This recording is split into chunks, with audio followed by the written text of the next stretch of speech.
Well, Pádraic ní léon áras ná go bhfuil sé chuine de bhúrscríbhneoirí na Gaeilge agus starlumsa go bhfuil sé chuine de bhúrscríbhneoirí na Héireann. Ní bhán gur gearcéalaí agus go bhfuil ahantas fachtaige mar gearcéalaí ach úrscéalaí sár úrscéalaí se agus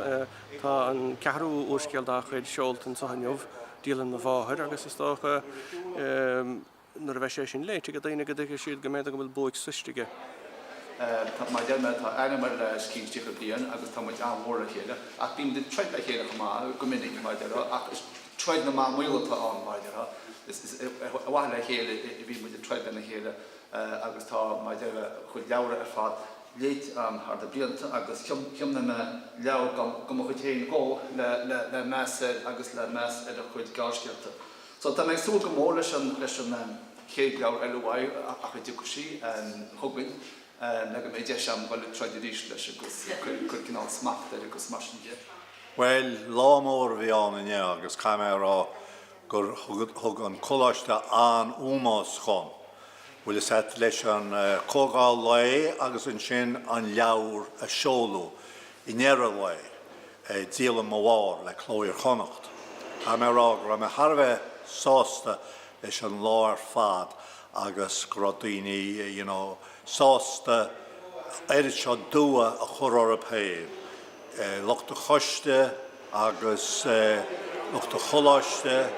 agus mhuinsid héin agus chuileoirt mar sin.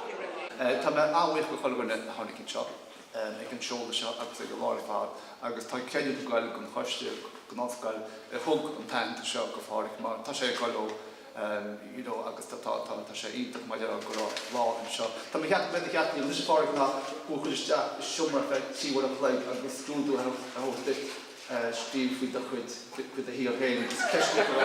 Tá mé cheap ní mé cinnte we had passed tá gurí cúla sé ceisní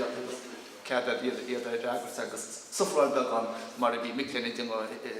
léamh a híor thar na blianta ach fuair siad agus fuair de fád luach intach esta chuid úrscéalta agus esta chuid gáiscéalta agus is tú duine is fearr atá scríb gáiscéalta agus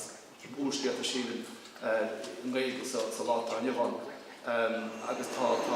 chaid an na gáil agus bhain bhfuil a túrscéal seo ar an úrscéal is fearr tá chuid seo an ceathrú úrscéal agus bhain go sáinn sé na úrscéalta eile ar fad agus tá sulam go mai sin taine west agus go